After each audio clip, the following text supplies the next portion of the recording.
A love story mixed with hip-hop and extreme sports. Put them all together and you get Cirque Éloize's 7th and latest production, iDeath. The show melds an urban story of two gangs, two star-crossed lovers, and the exploration of identity and individuality.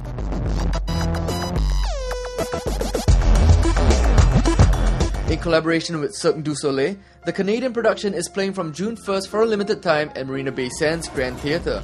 The troupe has been around since 1993, with 4,000 performances in more than 400 cities and has performed in over 31 countries around the world.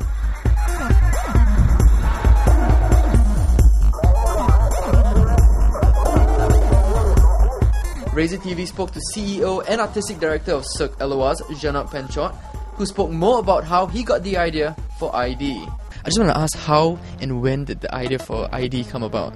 It came a couple of years ago where I wanted to do a show very different than what we used to do before, and I was pretty much inspired by the urban dances scene, how it's really now something strong in teenager. There are all sorts of dances, like from walking, popping, hip-hop, house, and on top of that, each of them have specific moves, so it's really them, it's their own identity, and that gives me the idea of a show about identity, iDeath, because I said to myself, if I put all those movement with circus elements, that could be really explosive. When you're young and you want to change the world, you know, you want to like say who I am, and I can express myself and I can change things.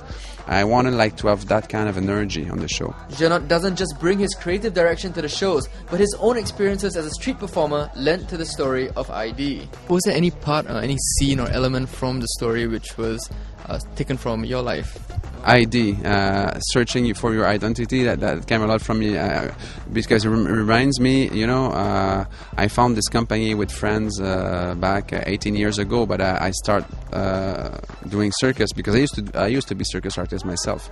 So I started circus 25 years ago, and when I was performing in the street myself and in different circus, I wanted it so much, like throughout our own company, to express myself and to say to the world who we are and what we can do.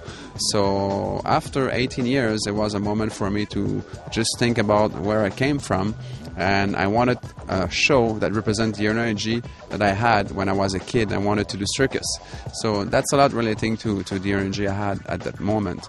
High-octane performances and big tricks require special individuals, and finding the right performers was no easy task. Was it difficult for you to find the right individuals to fill the different roles?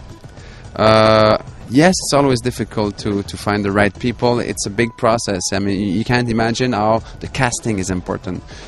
We work a lot in advance for the casting. We do casting in Montreal, but also in Europe.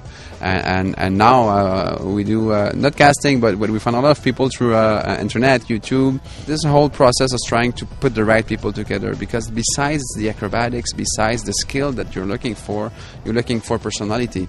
You're looking for people that will be able to live together for many years, because on tour it's like they became a family. It really, they see each other much more often than they would see their own family. So it has to be this chemical between them, and that's a big part of the work, to choose the right people.